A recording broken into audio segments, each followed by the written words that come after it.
struggling to come to grips with reality. Confusion and chaos have become part of me. I seek answers to know where my liberation lies. Only in peace and calmness does that clarity arise. Transmissions of wisdom bring me insights of reason. Let my mind expand to the higher states. My mortality is no longer at stake. Let me hear the wisdom transmissions. The wisdom transmissions. So many voices, so many interpretations.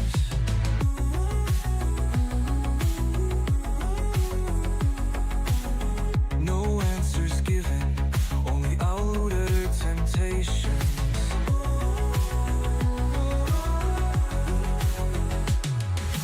Where can I find that truth inside of me? Realization of what I am is all I'm wanting to see. Transmissions of wisdom bring me insights of reason.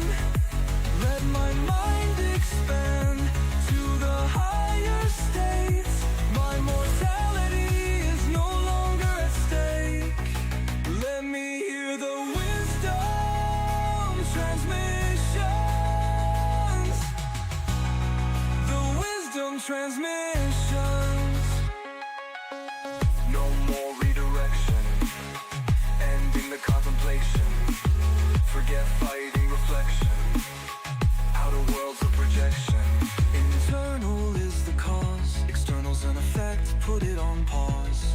I'm silencing the noise, centering, entering void. Truth is beautifully subtle, the voice without a voice. Heart and mind shall settle, making decisions now, escaping illusions of choice.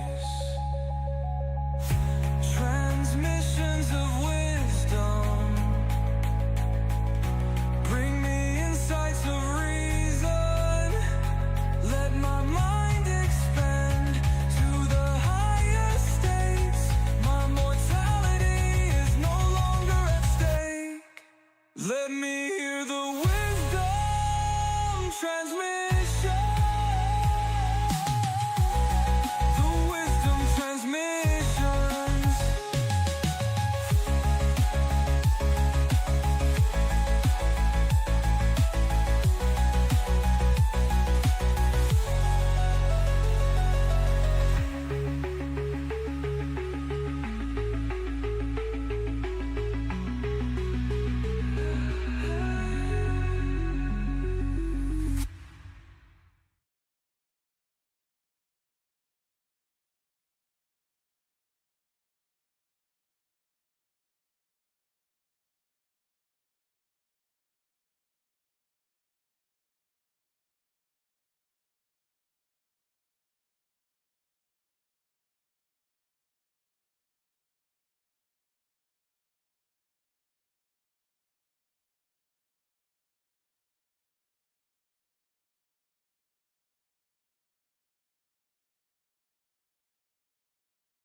I see.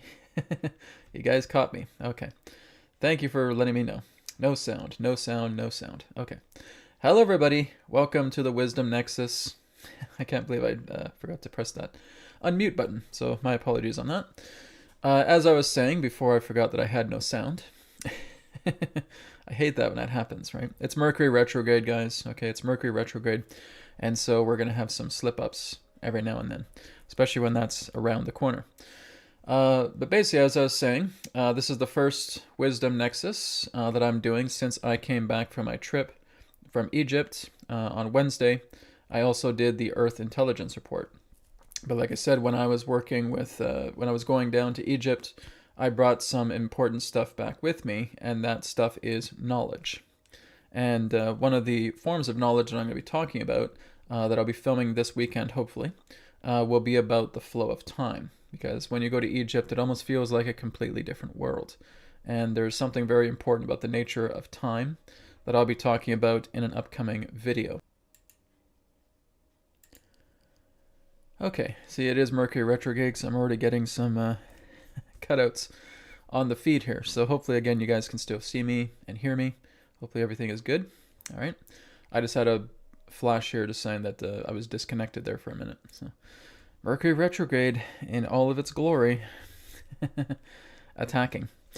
So anyways, today we're going to be taking some viewer topics. But first and foremost, before we get into that, we're going to look into one of my upcoming webinars here with Dr. Michael Salla.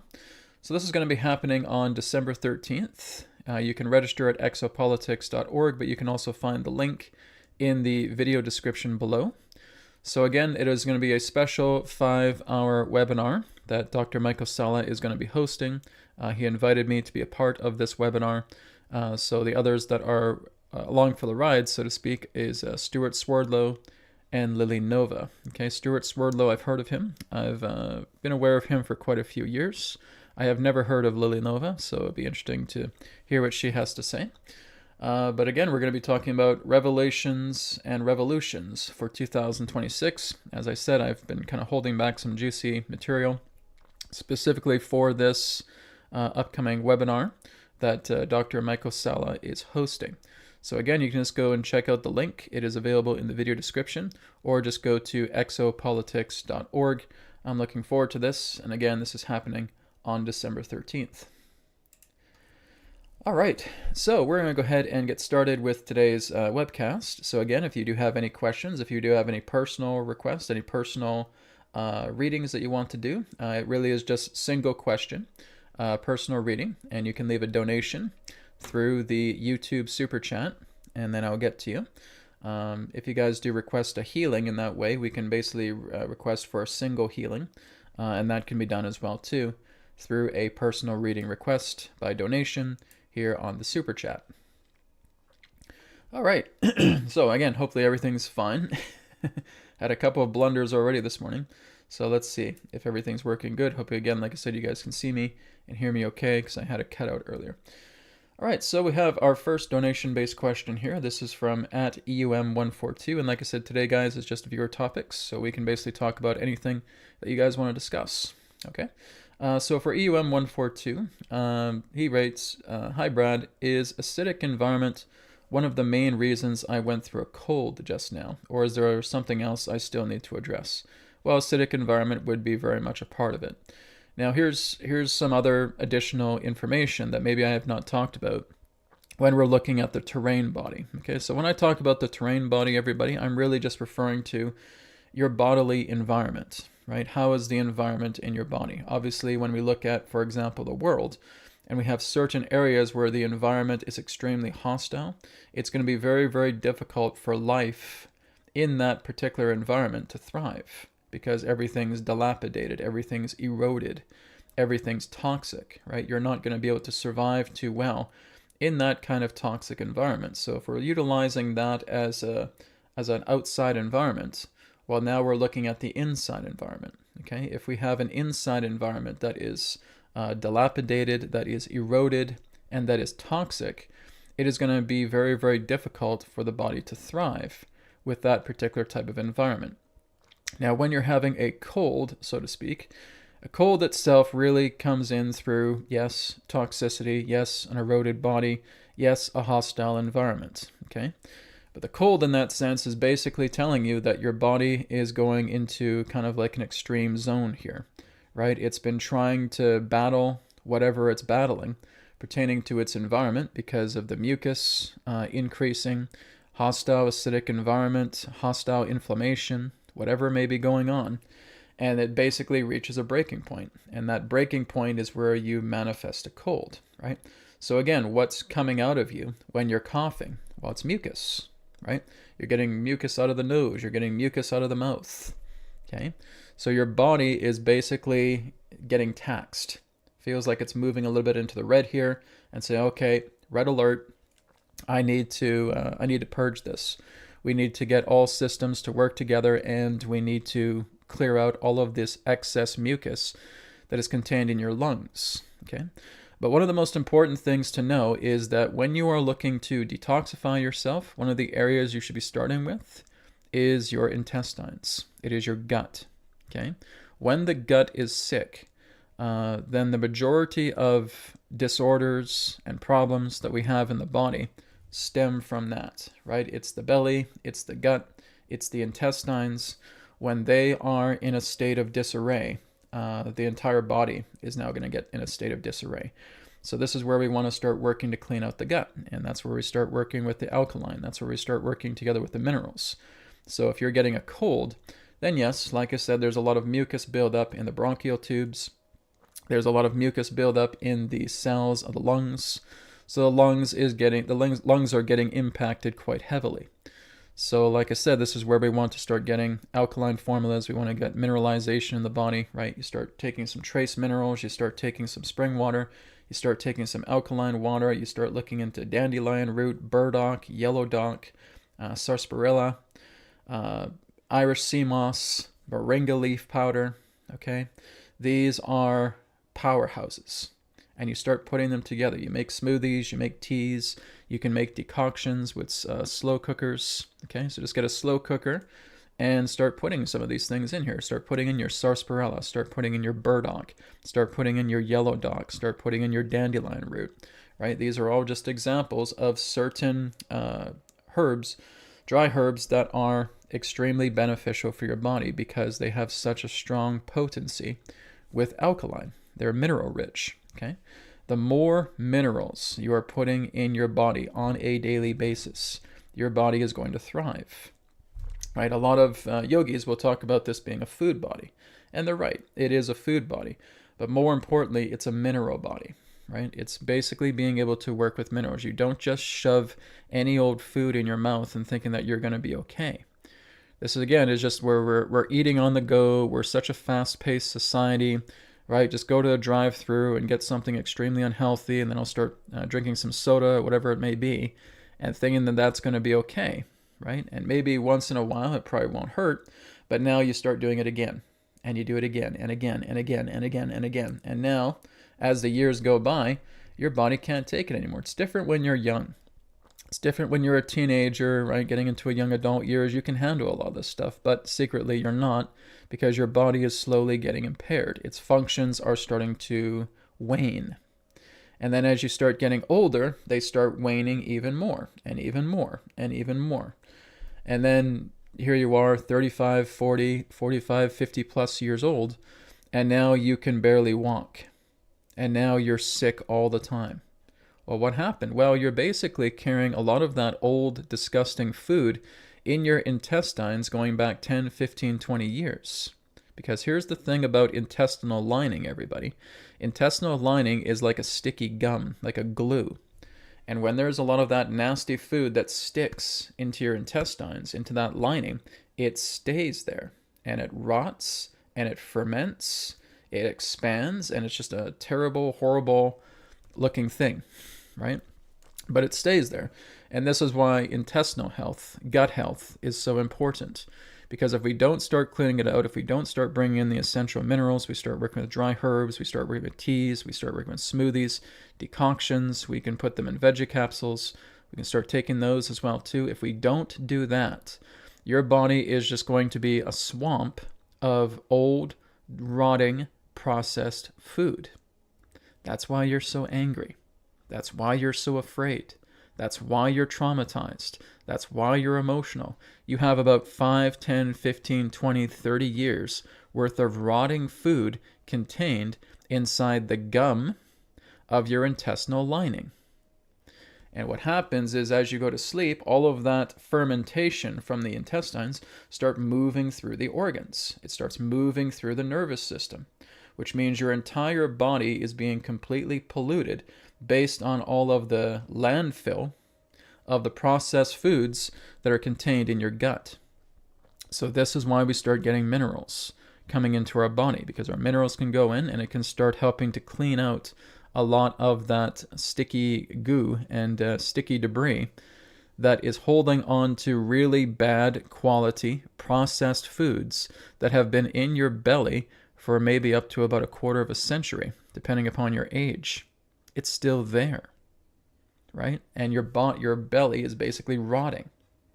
So you need to clean this out. This is where it's challenging for people who are heavy meat eaters as well too, because that can make your belly rot even worse, right? People who are going on carnivore diets and stuff like that, that's one of the worst things you could ever do to yourself, because now all of that meat and all of its acids and all of its decay is going to stay in your gut, and that is going to make you extremely sick, right? This is why I say we got to take care of ourselves.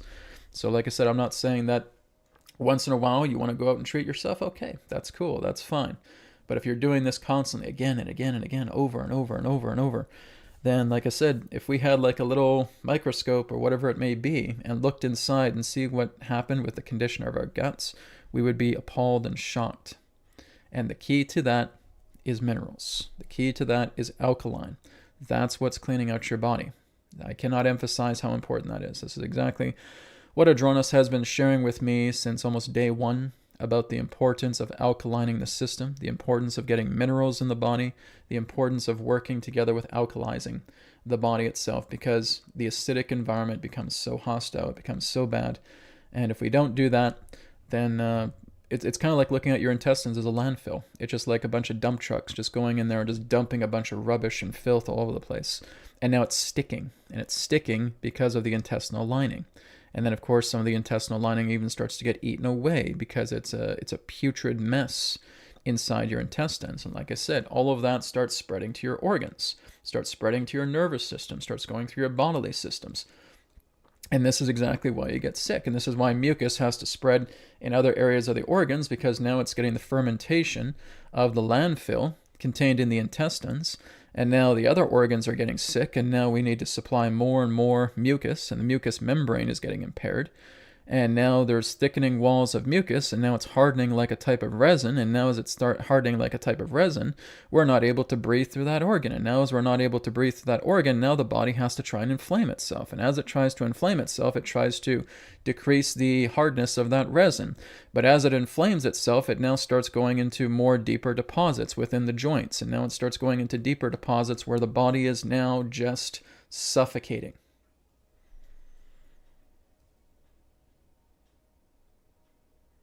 Do you see what I mean now? Do you see how important this is? About why it is so important to mineralize? Because you are slowly killing your body if you don't. And again, this is what I've had to realize too, right? I mean, I was no Mr. Perfect myself. I was eating quite a bit of meat, and I would see exactly what it was doing to my health. I was seeing how I was coughing up mucus quite a bit, how I was having low energy, how I just wanted to sleep quite a bit, right? And yes, of course, I'm still walking a spiritual path, but on the physical body level, I was terrible, right? And then as you start working together with minerals, everything starts to change around. Okay, so this, like I said, is what I teach people through the personal transcendence package. And again, as they're working with me for a multitude of months, then we basically slowly start to increase the potency of the alkaline a little bit more. We start off kind of in the light stage in month 1, and then if you go to a month 2 with me, then we start going into a little bit more of the intense alkaline to really get a lot of that gunk out of the body. And there are formulas as well too that I'm even still discovering for myself that I'm going to be adding to the Transcendence package as well, where people are basically able to flush out their intestines, because we have certain dry herbs that work very, very well with that and helping to clean out the intestines very quickly. Very intense stuff. It's not something you want to take continuously each and every day, but it's something that will flush you out. And again, one of the things I notice with people who are starting to alkaline themselves, I've had a lot of people who have emailed me and said, Brad, I've been able to cure my arthritis. I have the email for that, by the way. Someone was able to cure their arthritis by doing what? Number one, the energy healing that's been done with them, that I'm doing with the Kundalini healing power, is helping them out with that. Number two, the minerals they're taking with the alkaline. It's actually cured their arthritis. They've actually went and got a checkup, and they thought it was no big deal. It's, oh, okay, maybe I'm just going through subtle changes. The doctor analyzes them and says, your arthritis situation is getting way better, right? It's almost completely gone. They didn't even ask the person what they were doing, but they were just surprised that their situation with arthritis was going away. Guys, what is arthritis? Well, it happens in your joints, and it has to do with a fallback with the lymphatic system, which means if your body is getting backed up and the natural purging cycle cannot release a lot of this acidic and mucus waste, then guess what happens? The joints in your body are like landfills, and your lymphatic system will deposit the acidic mucus waste in your joints. So it'll start depositing it in your fingers, in your knuckle joints. It'll start going to your wrists. It'll start going to your elbows. It'll start going to your knees. It'll start going to your ankles. It'll start going into your toe joints. Wherever there's joints in the body, those are dumping grounds. And that is exactly what your lymphatic system does, because that's exactly what I went through. I had really bad gout, right? But that was only because the alkaline is cleaning out all of those heavy deposits of me being a big meat eater over the years, and cleaning out a lot of that old crap from the joints. Okay, so alkaline will do that. Alkaline is basically going into the joints and say, get this crap out of here, get this crap out of here, get this crap out of here. And sometimes it can lead to almost feelings like of gout, right? But what you keep doing is you keep taking it, right? Nurture yourself, nurse yourself back to health, but keep taking it, right? You can't avoid this. You have to get that stuff out of the joints. So again, alkaline formula really helps with that. I had that gout for a few days and was able to clean a lot of it out. It was intense, but I'm glad it's gone now. Body feels better. Joints are much more flexible again, and it feels amazing. So I know it's a big question and a big answer, EUM142, but there you go. Cold is a part of it. Like I said, it's mucus buildup, okay? Especially in the lungs, where you're just getting mucus all the time. It's like Dr. Sebius said, there really is only one disease in the body, and that's mucus. Mucus is just contaminating everything, because again, it's the body trying to put out a fire. And it's having a hard time with that fire because we just keep putting our body on fire, right? And then the mucus tries to go, and it's like that security foam that's trying to put that out. But now as that mucus is trying to do that, everything else hardens, everything else turns into resin, and now the body can't breathe, right? So the cure to it all, and I will say the cure, okay? Not a healing, not a belief, but the cure to all disorders being cleared out is minerals. Okay? Minerals, life force energy, working together with your prana and being able to give it that charge to making your body electrical as the living current that prana is. So that it's going through your nervous system, going through your organs, going through your glands, going through your bodily systems, going through your cells, and now everything's getting electrified. And especially when you start taking a lot of these amazing teas that are mineralized, you can feel the electricity coming through. It's so powerful. It's a beautiful thing. Anyways, EUM142, there's the answer to your question. And I gave you a little bit more on top of that. All right, let's go ahead and continue. We got a couple more donation-based questions here. Okay, this one here is from Z-Man. Z-Man says, hi Brad, will XRP decouple from Bitcoin or continue to drop with it? Is it best to sell XRP now and buy back later? I cannot offer you that advice, okay? I am not a cryptocurrency expert, okay? I am not going to give you that advice.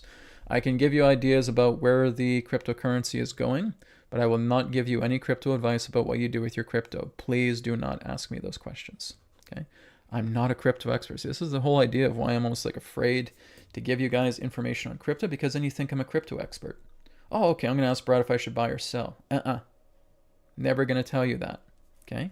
That's off limits.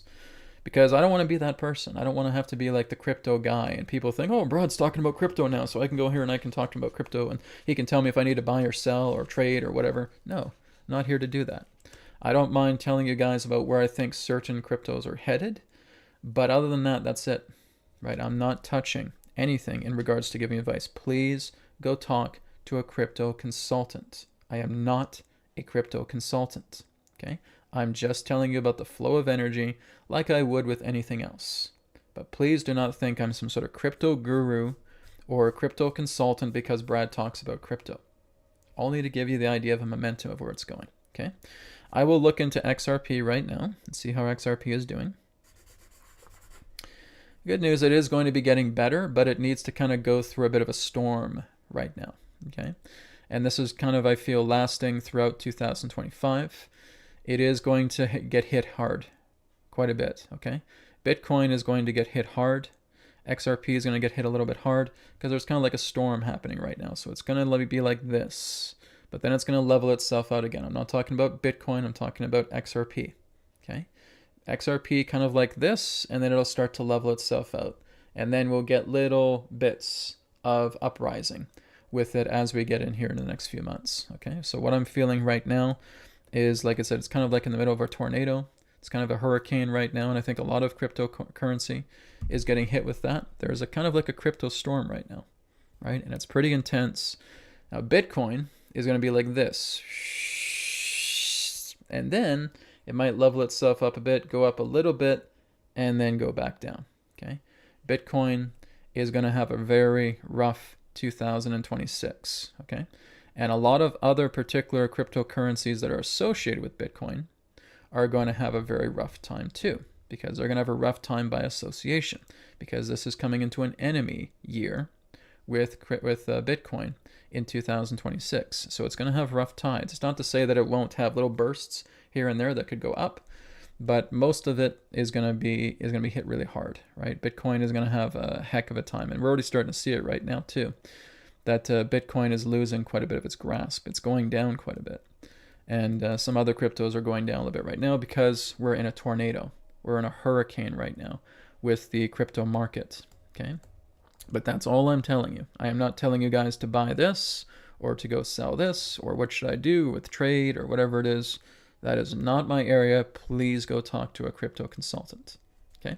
I'm just telling you the momentum of things as I see them. And as I see them here with XRP, it's going to have a bit of a difficult period as we continue on here up to the end of the year, okay? But it is going to recover. But like I said, it's a crypto storm, okay? Thank you, Z-Man. Let's go to You're the Firehorse. So we have a question here for Adronis, the first Adronis question of the webcast. Hi, Adronis. Is it necessary to suffer for us to expand and grow to our fullest potential? Okay. I will go ahead and bring Adronis in, and he can talk about that. One moment.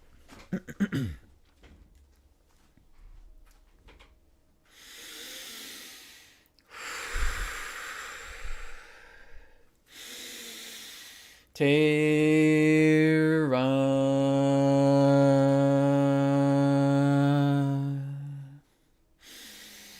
Soul Star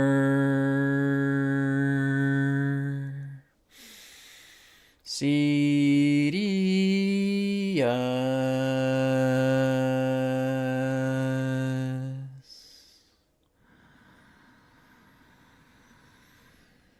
Adronis.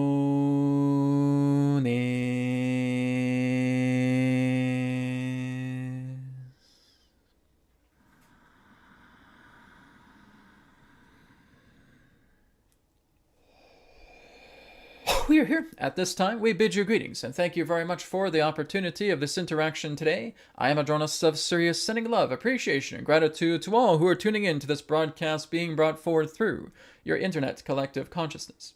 What we'd like all of you to do at this time is simply allow yourselves to get relaxed, get comfortable, and to tune in to the vibrations of Sirius, so that you may synchronize, harmonize, and align to all of the information that we have to share. Also understand that all of the information that we shall provide today is simply that of our perspective, our point of view. For all knowledge, all information, all creation itself resides within your very hearts, beings, and souls. We want to thank the individual who refers to themselves as the Year of the Fire Horse, who wants to discuss the idea of the matter of suffering. Is it necessary for human beings to suffer and go through very hard times to enable them to grow? So, let us give you this particular analogy. When a baby is born, are they able to freely utilize the motor capabilities of their limbs to rely upon their own state of motility? No. They require a parent. A parent needs to hold them. A parent needs to feed them. So this particular baby is debilitated and incapable of taking care of itself. One could see that as a very, very harsh, troubling, painful, suffering situation. Yet the baby is constantly coddled by its mother and again taken care of also, perhaps by its father, and it is fed. And then as it starts to get a little bit older, it starts to learn to crawl. But as it starts to crawl, it bumps its head. As it tries to crawl, it has a little bit of a problem still being able to hold itself up, and it may fall, and it may bump the side of its head. And then as it gets a little bit older, it's now holding on to a table, and it's starting to utilize the strength of its leg muscles to pull itself up.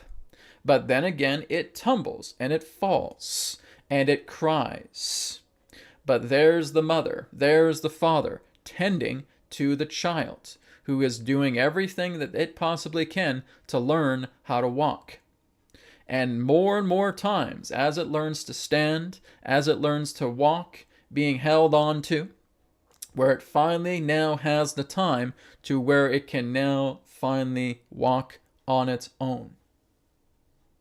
Out of that particular example, how many times does a baby need to fall before it realizes it has the strength to walk? How many times must a baby bump its head so it can have the ability to crawl? How many times must a baby injure itself unintentionally in order for it to realize exactly what it can do by looking into its own body and being able to stand up and being able to walk and being able to utilize the full capability of its body? How many times does it have to do that? You may not have a number. Some of you may have certain numbers, but we see how it's different. This is the exact same thing with life. If it was not for those incidences to what the baby itself needed to go through, it would have never have learned to crawl. It would never have learned to stand up. It would never have learned to walk. So therefore, looking at the hard times, looking at the trials and tribulations of it bumping its head, falling down, crying, needing its mother, needing its father, etc., it gained the strength to utilize the body to its full capability. The same with all of you. You're bumping your heads. You're falling down. You're colliding into walls because you have not yet moved into the full realization of what you're capable of. And you keep banging into things, and you keep bumping into things, and you keep falling, and you keep tripping, and you keep getting bumps and bruises upon yourself because you're still trying to understand exactly the capability that you have with life. And there are still many of you who are still like that little baby, just holding on to a table, thinking that you're able to walk, but maybe getting a little bit scared. You see, again, and this is what happens to human beings, is they get so caught up in things that they forget the full capability that they have, and they trip and they fall, and they bump in their head, and they're bruising themselves, and they're getting injured, and they're hurt, and now they're crying out to their parents, as a matter of speaking, and saying, I need help. I need help. Please help me. Please help me. I need assistance. I don't know what to do. Just like the baby. crying and crying and crying. It hasn't developed itself to speak efficiently yet, but its cries are its communication. And what you're saying to yourselves are, again, the cries representing your communication through words. So, is it necessary for you to go through those bumps and bruises, for those of you to go through those challenges to expand more? Just like we told you about the baby, it needed to go through all of that before it could realize its full capability. Just like yourselves, you got to bump your head, you're going to bruise yourself, you're going to run into walls, you're going to trip and fall, before you realize exactly the capability that is within yourself. The answer is yes. You need to go through those trials and tribulations, because this is all part of life as you understand it. If you are ignorant to your capabilities, the life is going to throw a particular brick at you. And maybe you can duck that brick. Maybe it does hit you on the head and knock you down for a little bit, but you get back up. And now a wall manifests directly in front of you just as you're walking along, and all of a sudden collision happens. Bonk. And you may get very upset about that. So basically what we would say is that the nature of ignorance enables the resistance of yourself to grow to exponential heights by you realizing exactly why you're bumping into things, why you're tripping over your feet, why are you getting these bumps and bruises. So basically, what you're doing and what you're experiencing with these challenging times is attempting to alleviate ignorance. The alleviation of ignorance can only be made when you keep making these errors, when you keep calibrating yourself. So, that is how you dispel ignorance. We will not say that there is any human being that we are aware of who has been able to go through this life without making a single error. It has never happened. Never. Even with your great saints, even with your great masters, even with your great teachers, even with your prophets. They've tripped, they've fallen, they've hurt themselves, they've questioned exactly why they're here. Everybody has fallen. Everybody has bumped their head. Everybody hits resistance points. Because that is what's showing you, this is the ignorance that I'm holding on to. Bump. And then I realize I've bumped my head because of what I was doing. And now there's a greater transformation emerging. Oh, maybe I should learn to duck. Maybe I should learn to evade, so I'm not bumping my head up here. And that bumping of the head comes from financial matters, comes from personal matters, comes from family matters, comes from career matters, and so forth. Constantly bumping your head, constantly getting hurt because you forget to duck down. You forget to evade. You forget to keep the strength in your leg muscles intense so that you can continue to walk.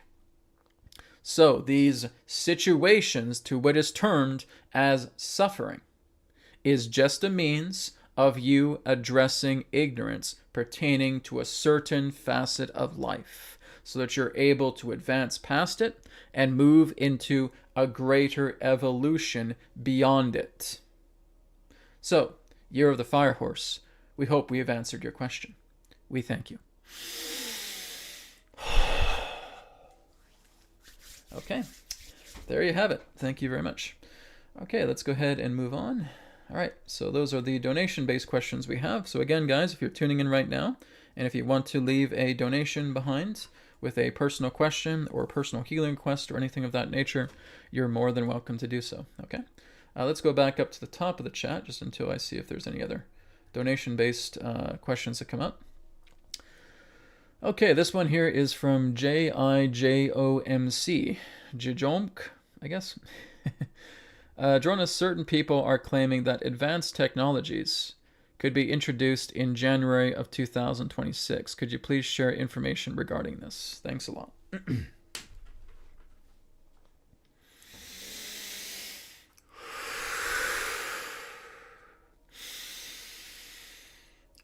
We thank you very much for your question.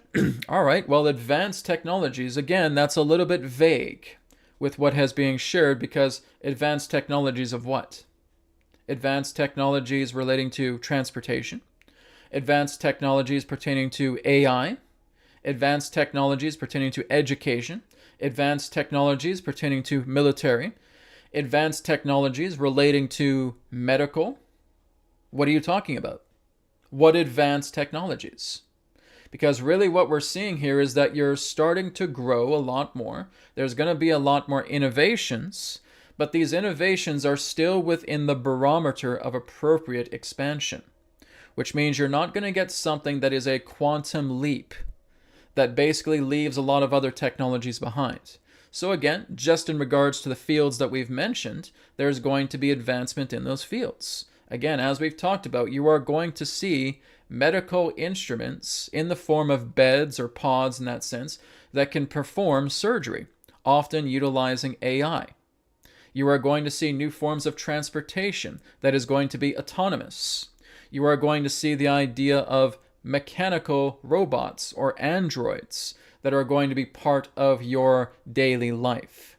People being able to acquire them and have them working in their home, or having, again, these android-like machines in factories and warehouses, being able to take over a lot of tasks. Again, more advanced forms of transportation. Looking at more, perhaps, aviation-based technology, where there can be that of what you term as flying vehicles or flying cars that can be available for the public. So here's the thing, we're talking to you about a lot of different technology, a lot of advanced technologies. This is why we say your question is a little bit vague, because there's a lot of advancements of technologies that are about to come out, yes, as you move into your early 2026, late 2026, yes, but nothing that would represent a quantum leap beyond what you're doing. It's not the invention of a new field that leaves everything else behind.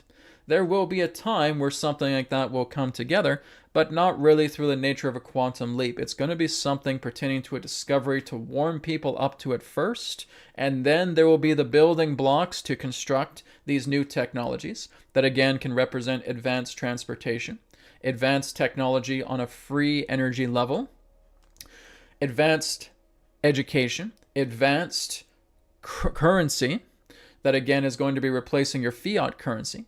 But again, before all of these things come together, you need to be warmed up to the premise. If you're not warmed up to the premise, this is going to feel very alien to you and you won't know how to respond to it. So this again is why it is quite vague in regards to what you're saying.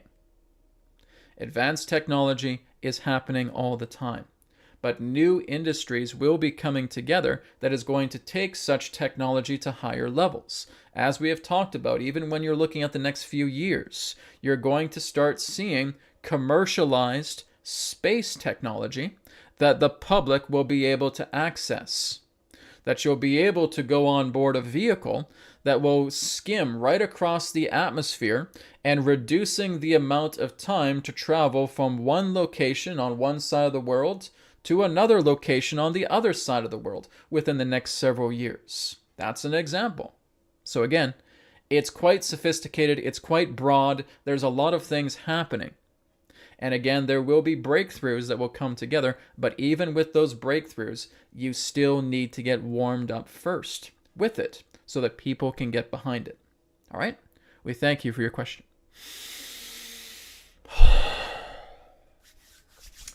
All right, thank you very much for your question. All right, I've already talked about Bitcoin, so I'm going to skip that. Okay. This one here is from Todd. Todd says, Brad, I'm glad to have just found your channel. Regarding the real Trump back at the White House, he certainly acts like old Trump, but still looks shorter than MBS Trump. Can you verify? Well, I've already did. I've already talked about it, right? So, I don't know. I don't have a measuring tape out to measure the guy. But basically, I can say it's a different Trump, right? And what I was even asking the question, is this the true Trump? And the answer is yes. Yes, the real Trump has come back into the White House. And I mentioned that on Wednesday. And so I'm not telling you guys need to go and get some measuring tape and see if you can measure him on a TV screen. That's going to be a bit difficult. But what I can say is that the old Trump that was there, the doppelganger Trump, is not there anymore. So this is more of the true Trump that has come into the White House and basically bringing things back with him. And my feeling was that there was a bit of a scandal that was going on where he was not able to carry out what he wanted to carry out in the White House originally. And my feeling is maybe the handlers he had and their boss basically said, boot him out, right? He's not going to be here. We want our agendas done, right? And so that's what I think this old Trump was doing. But this new Trump, the true Trump, is in the White House. And like I said, we have to kind of watch and see what he does, right? But that's really what I'm getting, is a feeling that the real Donald Trump has come back into the White House. Maybe he's shrunk, I don't know.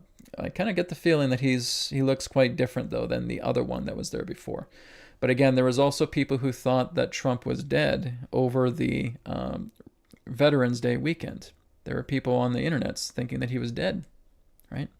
And so that's telling me that there is indeed a dismissal that was taking place to bring about the true Donald Trump back into the White House, right? But there's quite a few other elements of it as well, too. So we'll just have to see. We'll have to see how the situation carries on. Trump is going to be Trump. He's still going to make decisions that quite a few people are not going to like, but it's going to be different from what this doppelganger was doing, because that person was on a state of borderline psychosis. All right, so we'll just have to see. We'll see how things go with that. All right, so let's go ahead and move on. And okay, this one here is from Eve Mills. Hi, Brad and Adronis. Regarding the current super low birth rates in the West, why is it? Will it get better? Let me take a look at that through the Akasha. Okay, about birth rates in the West, even in the East as well too. It's also on decline, right? It's declining in both the West and the East. But let's go ahead and see here. It's going to continue to decline. Okay, so the whole idea here is that birth rates are going to go down a little bit. Population is going to go down a little bit, not an extreme or anything like that nature, but it's kind of gently going down, right? I just think people don't really want to have relationships anymore. I think that's really what's happening, right? And it's not to say that there's not going to be, childbirth and so forth, but it's moving into a new time where a lot of, especially teenagers and young adults, are actually using the internet for relationships, right? They're using technology for relationships. The Western world is getting much more enamored in having artificial partners rather than the idea of real partners, right? There's really kind of a fight going on pertaining to couples, right? Just couples who want to start a family, and it just feels like there's more of a divide that's taking place. So I'm seeing right now that yes, there's going to be a little bit more of a decline right now pertaining to birth rates, pertaining to even the human population. Not a scarcity of a feeling that, oh my God, we're dropping here like a skydiver out of an airplane ready to hit the ground. It's a gradual decline, okay? And this is what I've foreseen as well too, even in the next few years, is that we're going to have a little bit more of a smaller population on the planet, right? So there's people that say that we do have 8 billion people on the planet, but that is not even quite accurate. It may actually be more closer to about 6 or 7 billion rather than 8.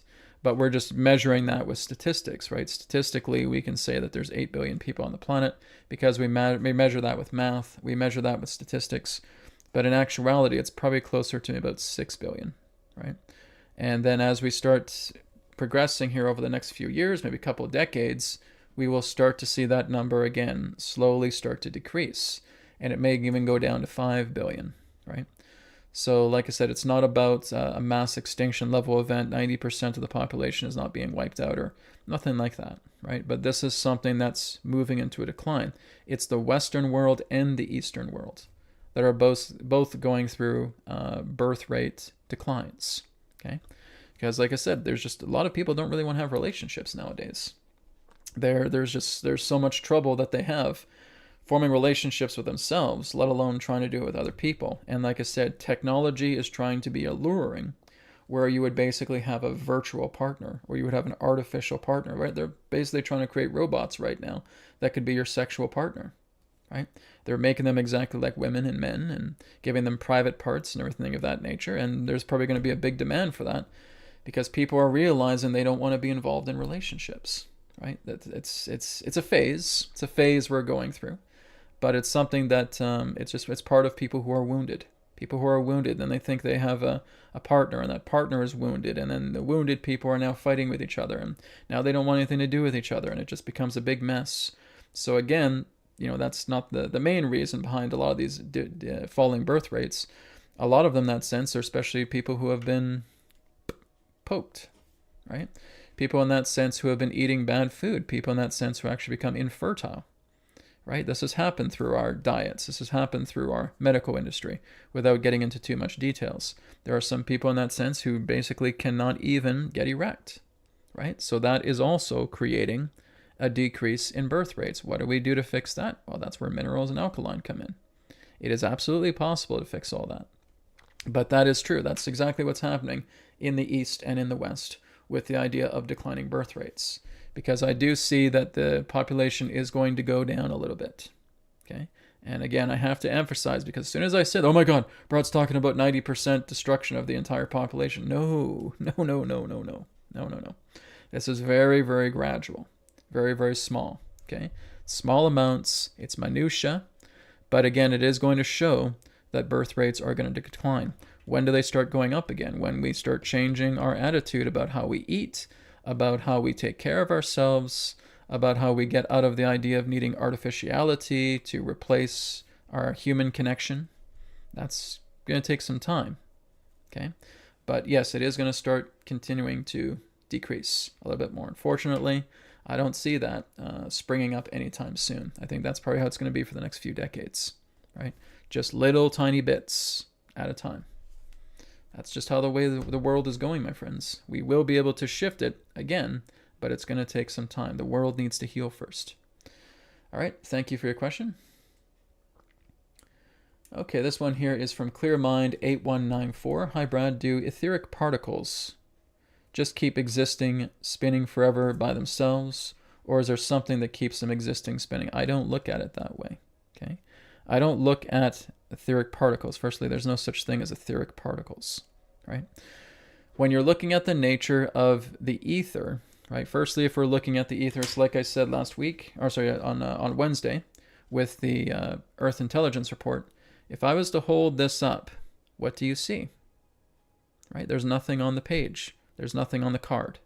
The card is a blank slate, right? But if I take my pen, if I can get it working,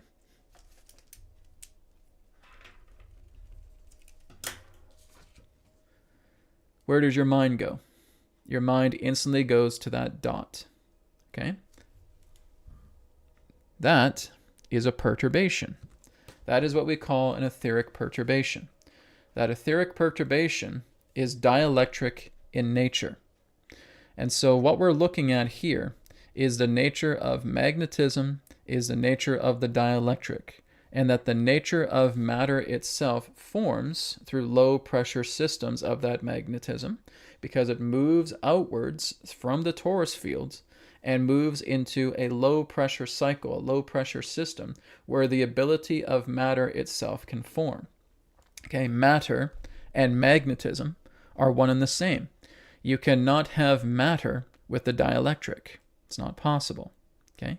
Because the dielectric is a higher pressure system, which means through those higher pressure systems, form or matter itself cannot form, okay?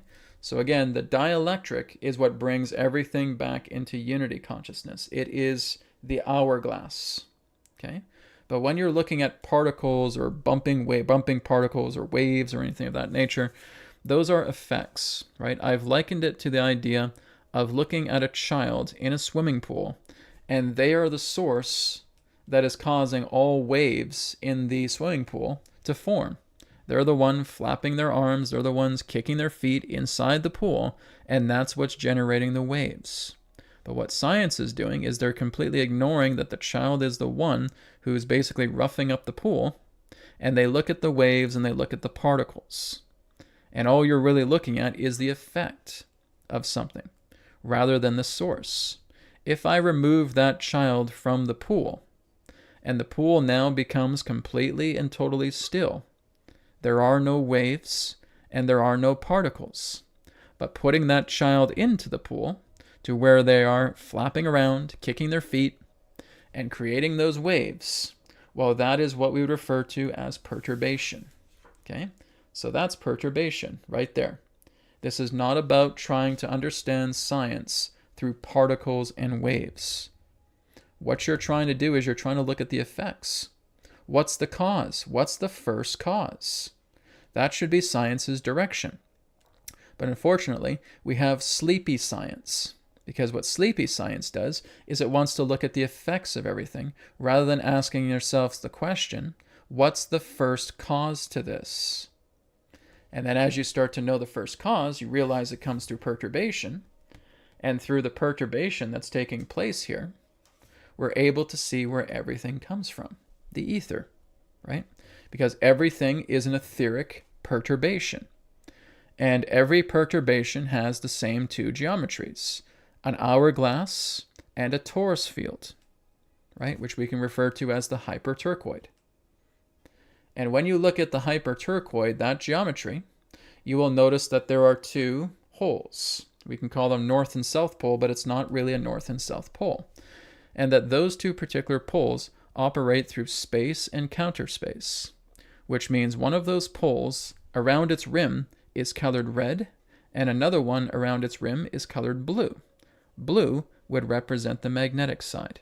Red would represent the dielectric side. But again, if you were to look at a magnet, just like it's a big rectangular block here, and if you were able to somehow cut that magnet into many pieces, like a log of cheese, every single one of those magnets would have a north and south pole. That north-south pole is not exclusive only to that log of cheese magnet that I'm showing you here. It is qualitative, not quantitative. Okay? So this is the last thing that you're actually meant to look at, is relating to particles and waves. You're just looking at effects. It's like I talked about with the terrain body as well too, is that we have to look at the environment. We have to look in the idea of how the body is holding up. What is its terrain like? And if it's eroded, then when we have eroded terrain, we have microzyma coming out of the tissues and transmuting themselves into bacteria, virus, and fungus so that it can survive and basically abide in that terrain. Okay? So the same thing goes with the nature of the ether, right? When it is perturbed, that's a disturbance. Okay? That disturbance can come through thought. That disturbance can come through conception. That very conception, that very nature, that idea of the infinite trying to express itself, right? That comes through that condensing is the geometry I speak of. That's the hyperturquoid, right? So looking at the idea of etheric particles isn't the right way of looking at this altogether. So we're not looking at the importance of spin. We're looking into the idea in that sense of pressure systems. What's their pressure, right? What's their inertia? Because magnetism, if you were to look at a dot like this, where it appears like it's moving, that's the stream of magnetism. That's the magnetism in motion, okay? And you can have quite a lot of spin, or you could have a very small amount of spin based upon the pressure of the magnetism. But then when you go into the dielectric, the dot here just stays put, doesn't move. Okay? It's magnetism through the plane of inertia that enables the dot to feel like it's moving. And then when you go into the dielectric, everything becomes stillness. That's the real question you got to look at. What is the first cause? The first cause is going to help you to understand the entire nature of the universe, not how quickly or how slowly something spins. Because existence is impermanence, right? It's like another question that I had on Wednesday, where a person was defending the idea of thinking that, oh, well, energy can never be destroyed. And then, yes, it can. Brad, really? Energy can be destroyed? Energy is an impermanent thing. Anything impermanent can die. Anything impermanent can be destroyed because it was created in the first place. Energy is a creation. It's a low pressure system. Even the dielectric is created because that is the central axis of the perturbation. Right? So you have a central axis of the perturbation, and then you have movement of the perturbation, which represents inertia. So again, that represents a perturbation that, again, the field itself can collapse on itself back into the ether. The ether is the eternal background that is making everything relating to life possible. That we can look at waves, we can look at particles, but like I said, that's not going to tell you about the grander aspect of life, about what life really is. You've got to go to the first cause. And the first cause is looking at a field, right? So you have, again, a modern day person who tells this very, very well, Ken Wheeler. You have other people in the past, when you're looking at a Nikola Tesla, when you're looking at a Charles Proteus Steinmetz, when you're looking at an Oliver Heaviside, when you're looking at a James Clerk Maxwell, you're looking at these giants that have been able to study these things. But Ken Wheeler is the first man in history to actually talk about what magnetism actually is. And if you guys haven't watched him yet, you should, right? And that's his channel on YouTube is Theoria Apophysis. Okay, I've talked to Ken a few times. He's got a mind that's just razor sharp. He's got a very razor sharp mind. Like I said, he's kind of an acquired taste. I know he's not for everybody, but because he goes into real big technical details, he tries to simplify it as best as he can, but his mind works in that way, right? It's not to say that he's trying to go above everybody. He just thinks in that way. He thinks in those cycles, and that's totally fine, right? A lot of the stuff that he shared, even in the past, Adronis has shared kind of through a metaphysical standpoint, right? Adronis always talked about the idea of the nature of the ether like a stilled ocean of the cosmos. Right? It's there, but you can't see it. Right? So that's the nature of the ether itself. So it's the ether that you really want to look into, rather than the idea of rate or spin pertaining to particles, because that's not going to give you the answer. They are nothing but subservience to the nature of the cause that represents the field that is the perturbation that makes all life possible. It's a harmonic perturbation that enables life to be what it is. Life is dynamism. And dynamism in that sense is caused through perturbation. A harmonic perturbation, but a perturbation nonetheless. And like anything else, it can cease. Because anything impermanent can die. Because it's susceptible to change. All right? I hope that makes sense. Thank you for your question. Okay. Okay, this one here is from Vice Lena 100. Could Adronis offer his perspective regarding what the processed food industry will become and what will be replacing it or transforming into? Okay, one moment.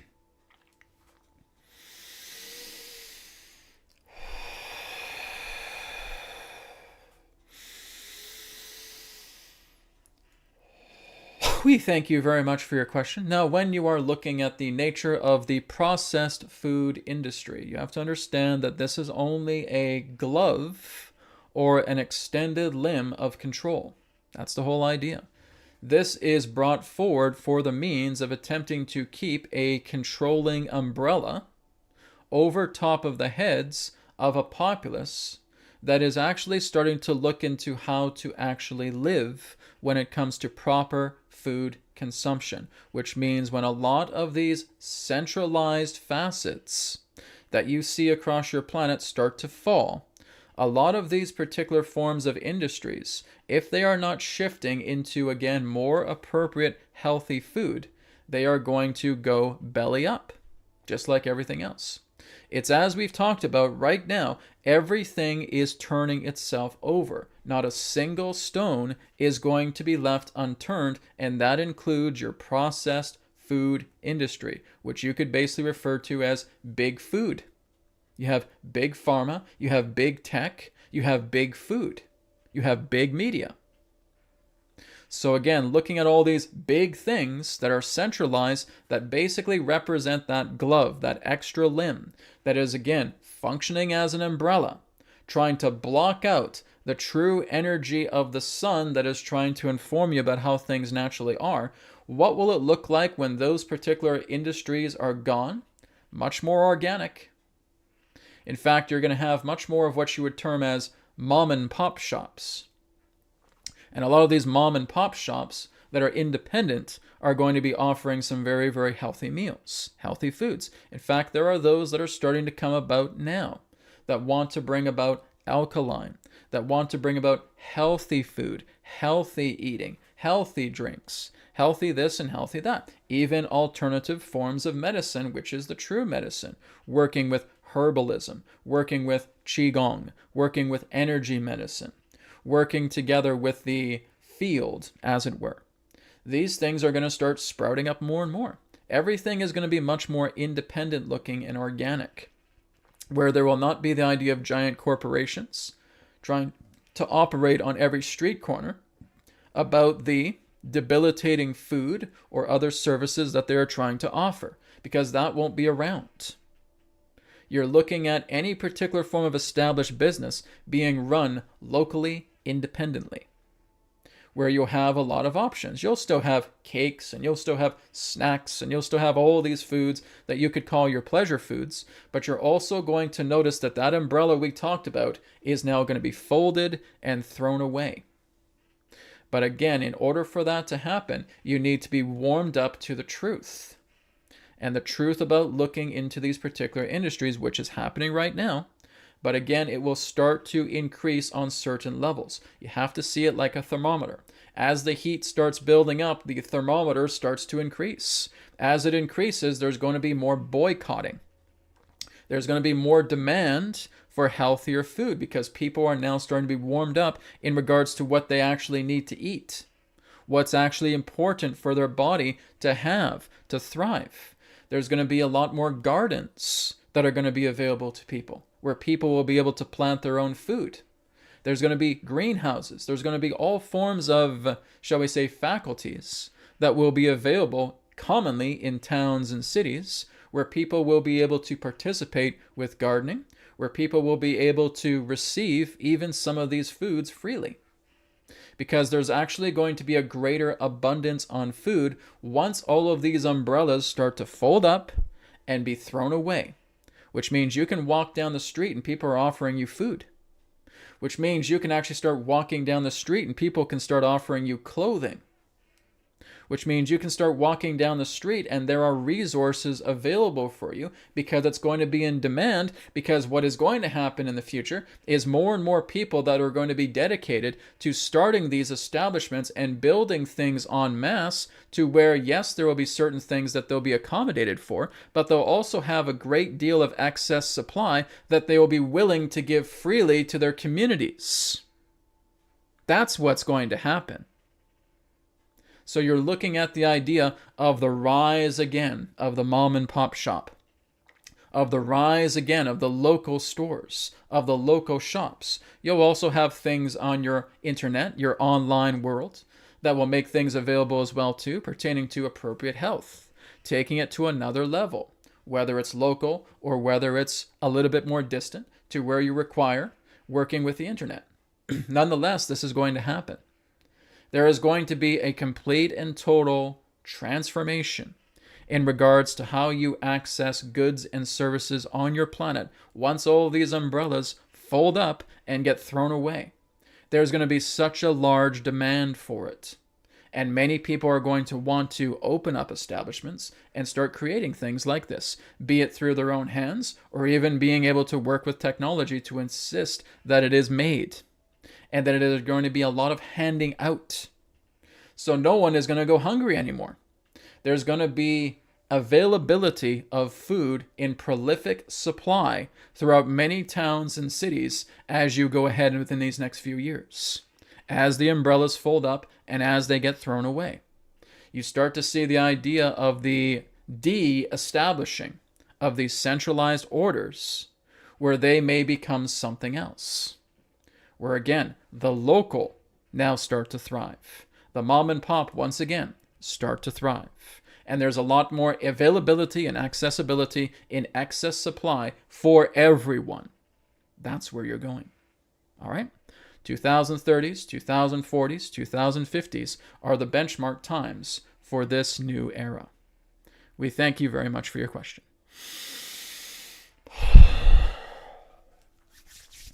Okay. Thank you very much, Vice. That's very exciting. Okay, and that's what I'm getting as well too, is you're going to see yourself just walking down the street and people are just going to hand things to you. Hey, you want an apple? Hey, you want this? You want that? It's free. It's on the house. I got so many in supply. I'm happy just to hand it out to people. That's what you'll be seeing. You're going to see people contributing with one another. You're going to see contribution coming together a lot more. There will be people who will still be making money and they'll still be accommodated for what they do, but you're going to see a lot more people just handing things out. Right? It's a beautiful thing. And that's going to be happening in the East and the West. Right? So that's a time ahead. And like I said, we have the ability to pull this forward if we get out of this funk. Again, you got to pull those umbrellas down, as Adronis says, right? Fold them up, throw them away, and start looking at these things. That's exactly what I want. Well, great. Let's start doing mass meditations about that. And we can bring it about very, very quickly. That's all we have to do. But we have to get behind it, right? Okay. This one here is from Medvedic Sister. I don't know how to pronounce that name. I'll just refer to you as Medved. That's okay. Can Adronis tell us about Bruno Greening? I've never heard of this person, right? So I don't know who this person is.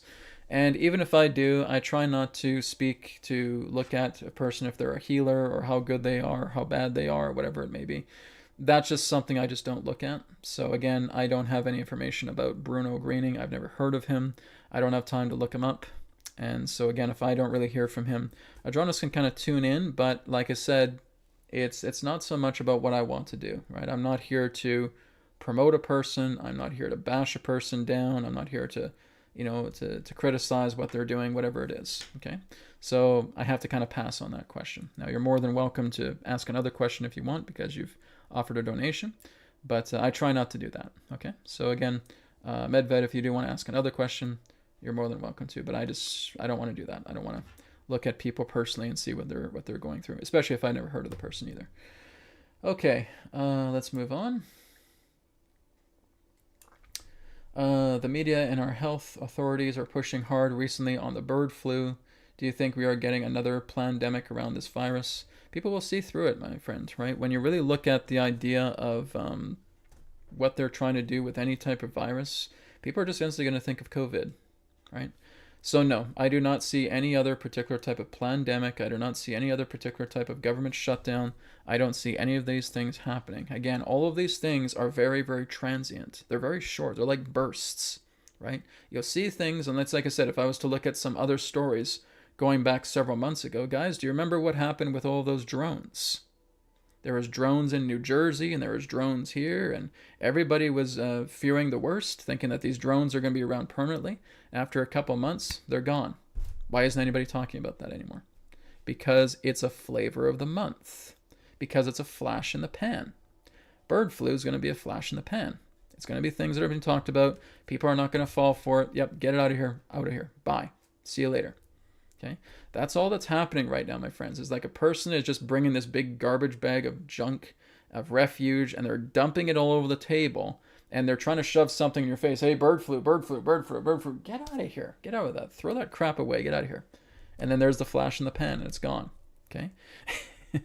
These things don't last long. They're just going to be in and out, in and out, in and out. And they're going to be very, very short. No, they've had their chance with COVID. COVID was their one chance to see if they could establish an empire with it, and they couldn't. And it was very long lasting, that one. That lasted a couple of years. But in a way, it was still just a long flash in the pan, and it was gone. They can't do that again. They've already tried it, right? You can't do the same thing twice, and that involves viruses. And especially when people start getting educated about this and saying, well, it's not really about a virus, it's about body terrain. Huh. Well, then what happens with the establishment? They have no ammunition with you. When you start realizing that it's actually about the terrain body, that it's about taking care of your environment and working with minerals and alkaline to clean up your body, and that it's not about viruses at all, it doesn't do anything. They don't have any ammunition, right? But again, that's for something in the majority of people to see, because I'm certainly not talking to the majority of people here right now. I'm talking to maybe about under 100 of you right now, right? And maybe some people on recording later. That's a very, very small number. But as you start to look at this and you spread the word and you tell people, hey guys, there's no such thing as germ theory. It's all about the terrain body, right? Because this is where a lot of other great geniuses of the past, even going back a couple of hundred years, already knew, right? If we look at Antoine Béchamp, who basically was a powerful advocate for the nature of the terrain body, with everything that he said that made sense. And that, again, working together with minerals and alkaline is going to cure everything. Even when we go back into the founding father of medicine, Hippocrates, how he was able to cure everybody with herbs. That's the founding father of medicine. Are they doing that today? Is sleepy science doing that today? Is mellowed out medical doing that today? Are they curing people with herbs? No, they're trying to bombard you with chemicals. So what's chemicals going to do? Well, chemicals is a unnatural process. Petroleum and artificiality, we don't need that crap in our body. That's going to slowly kill you. It's kind of a no-brainer here, guys. This is a no-brainer. Right? So again, this is why you pass the word. You guys know this.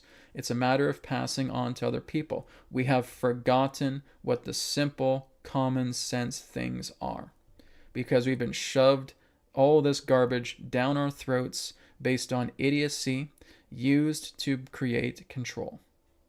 Right? It's all control agendas by basically trying to promote idiocy and ignorance and foolishness, thinking that chemicals are going to heal cancer and diabetes and make you healthy. In what world, in what universe is that actually valid? It's not. Herbs heal. Herbs cure. Working with the natural living current of your body heals and cures. Working with the alkaline heals and cures. Friggin' chemicals, which is the complete and total antichrist to what I'm talking about, slowly kills you. So where is there a confusion in this dialogue? Right? And that's what you need to tell other people. Like, where are you confused about this? If you're going into a herbal center where they're offering all these things and you start seeing how people are bright and they're smiling and they're happy and they're joyful and they got all this energy, they've talked about how many things have been cured, do you see the same thing when you go into a hospital? No, you see people coughing their brains out, you see people suffering, you see people passed out, you see people who are miserable. Are they getting herbs? No. What are they getting? Pharmaceutical drugs, chemicals. Are they happy? Hell no. Why not? Because chemicals aren't meant to be in the body. Am I speaking Martian here? This is a no-brainer, my friends. Herbs are what cures. The founding father of medicine taught people this. Why aren't they using it? Why isn't the medical establishment following the founding father of medicine? Why aren't they following their Hippocratical oath? Because they're not working with Hippocrates. They're working with hypocrisy. That's the difference. It's just idiocy, right? So like I said, this is why we all make a difference. We got to spread the word. We got to tell people this, because this is something that's a no-brainer. It's common sense. And we are trying to be bred out of common sense and just basically being subservient slaves and saying, no, they just say that because they just do this because there's no reason behind it. It's just because. Well, that's stupidness, and that needs to be opposed to every single step of the way. Never fall for that garbage. Okay, let's go on further here. I'm just making sure I don't go too far down. Julie says, I use liquid trace minerals in my oat milk every morning. I would not be drinking oat milk, Julie. Okay? Oat milk is not good. Okay? Oat is a hybrid. Okay? Anything to do with oats is an acidic compound for your body. Okay? Oats, wheat, all together is acidic. And it's hybrid. It's not good to have.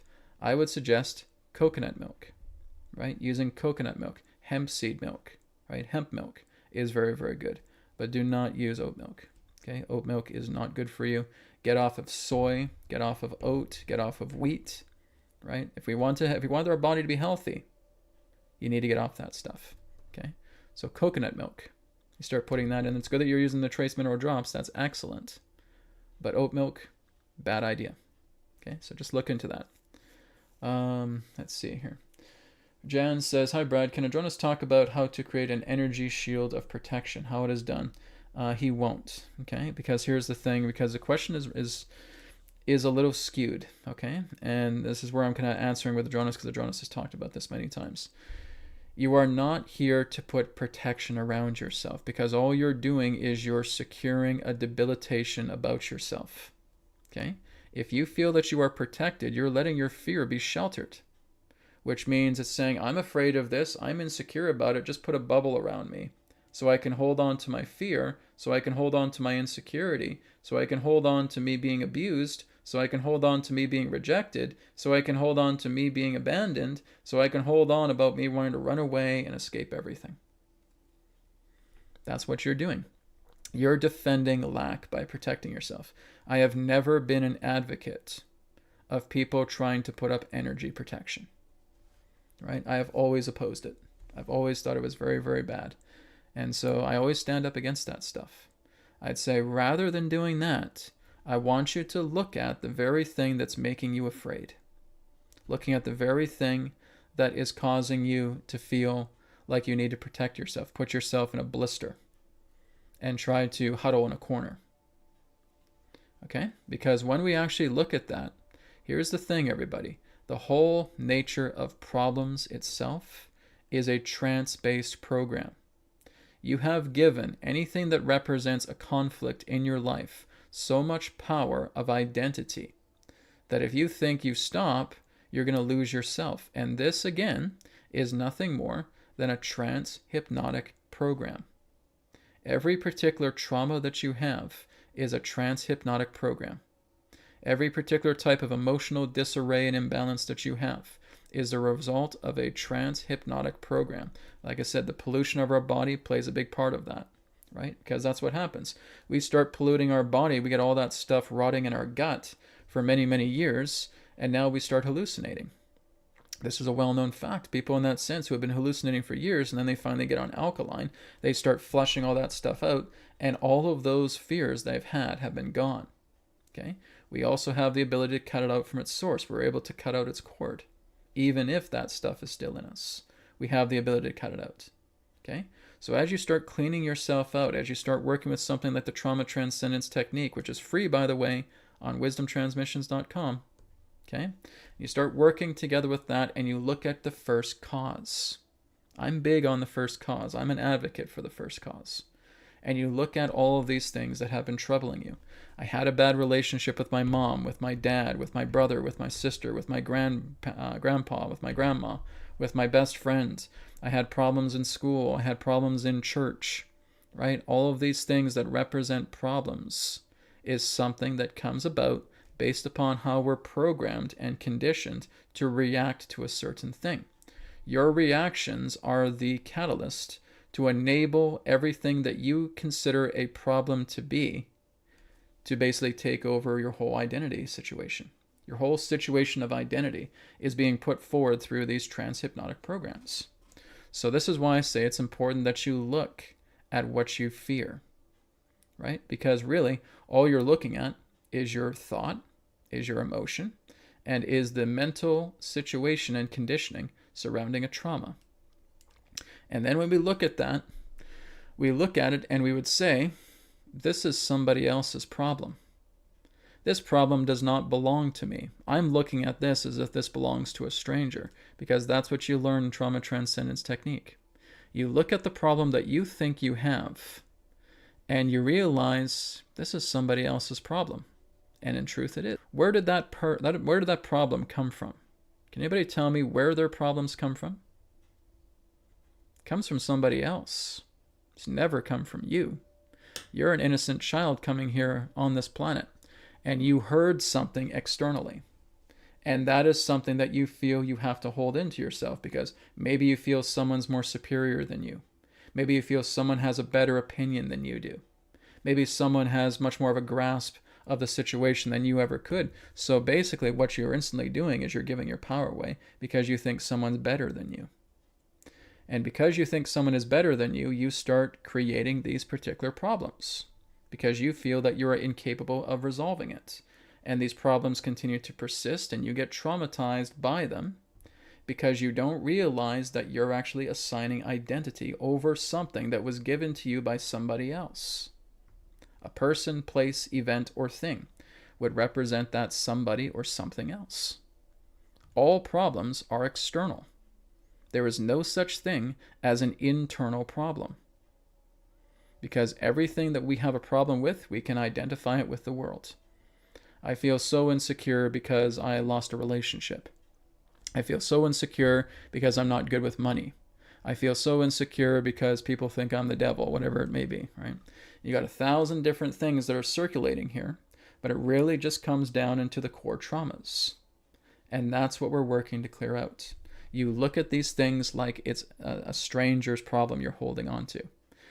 And what that does is that brings you into witness consciousness. And now that you are in a state of witness consciousness, you're able to look at that ball with all of that energy, with all of that thought, with all of that emotion behind it, and just ask yourself the question, can I let this go? If the answer is yes, I can clear all this out. And I'm able to let this go because I'm able to surrender to it. Firstly, I have to be the witness. I need to look at these things as if I'm holding somebody else's problem. This is why we're so good at helping other people, is because we're not attached to their problems, right? But you're attached to yours. And what you have to learn to do is to disengage out of that attachment. You have to see your problems as somebody else's, because that's how you become of service, as a witness. So now that you hold it as a witness and saying, yes, I can let this go, good. See a little white dot in the center of that ball. And I want you just to Om chant into the white dot of that ball mentally, right? Om, Om, Om, and you keep doing it, and you keep doing it, and the ball starts to shrink, and it gets smaller and smaller and smaller until poof, you can't see anything. You have completely cleared away the problem. The problem doesn't exist. You're even searching for it. You're looking to see where's that hook I get? Where's that trigger that I get? I can't get triggered by this anymore. What happened? You cleared it away. The Om, which represents the dielectric, is sending that off back into the center, back into the null point of the ether. And it's gone. The Om is the chariot of the dielectric that is taking the magnetism of your problem and completely transmuting it and transcending it back into the dielectric. It's going back into the heart. It's going back into the center of the ether again. That's the power of the Om. It's a chariot. And so you keep working with that. You do that with every single thing that you have a problem with, and it clears away and it's gone, right? If I could get everybody on this planet to do what I'm telling you to do right now, none of you would have any more problems ever again. Because that's how powerful this is. But we keep fighting because we think we need an authority to make ourselves better. We need to have some sort of institution. We need to have some sort of institution to make us feel like we need to feel better. We need to have somebody who thinks that they know more than us to make ourselves better. That's the programming, right? Right now, guys, I'm showing you the cure to all of your problems right now. It's right in front of your face, just by doing exactly what I've said to do. How many of you are going to take it? Right? That's the question. How many people are going to tell people, oh, Brad has this video, and he talks in this very point right now, where he talks about how you clear away your problems. And he shows you just putting it in a ball. He teaches you exactly how to go into witness consciousness. He asks you to look at that question, can I let this go? Then he says, just see a white dot in the center of the ball, and then just close your eyes and focus on that white dot and start Om chanting mentally into it as it starts to completely and totally recede until there's nothing left. And then he says that as you start to look for it, you can't feel that trigger that's causing that problem anymore because it's been completely and totally transcended back into the ether. It's been dissolved. It's been absorbed back into the ether. This is not belief. This is not theory. This is fact. Because it can be done. I can teach people to do this. The ones that come to me. So, You tell me, everybody. I have the cure right here to end all your problems. You going to take it or not?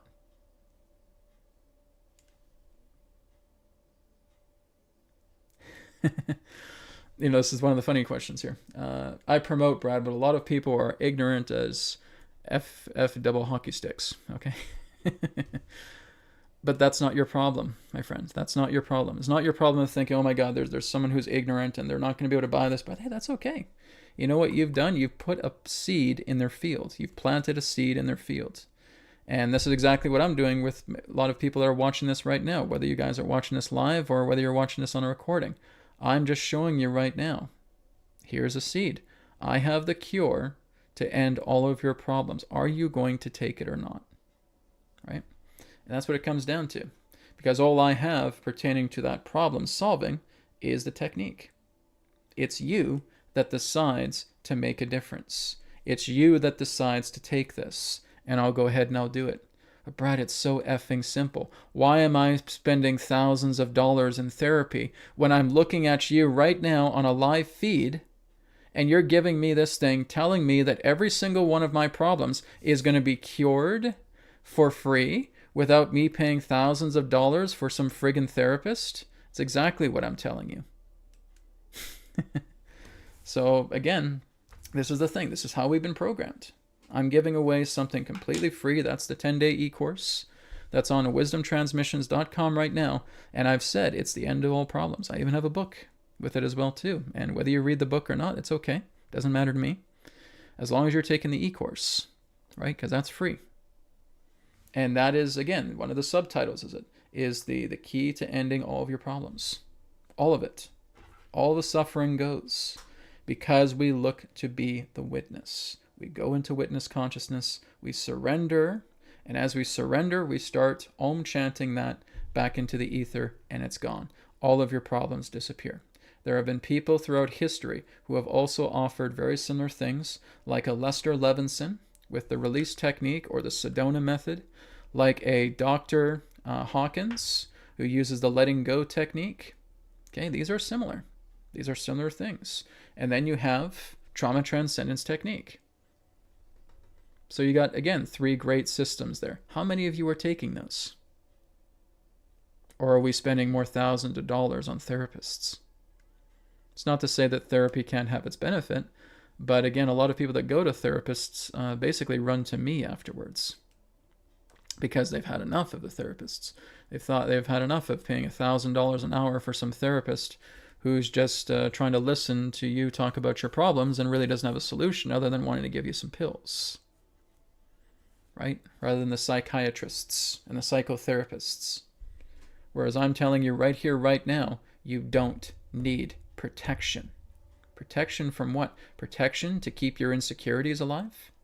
Protection to keep your fear intact? No, that's garbage. Throw it away.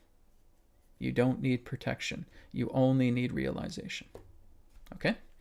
Thank you for your question. How are we on time here? Okay, we're almost up out of time. So let's see if I can take one more question or so. All right. Okay, let me see here.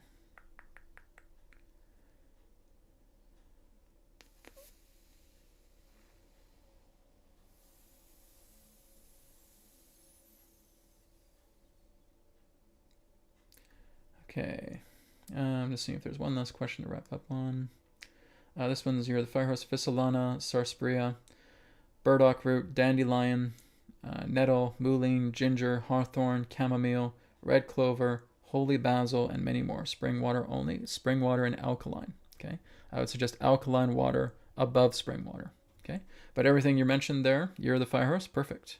All of those are 100% great. Okay.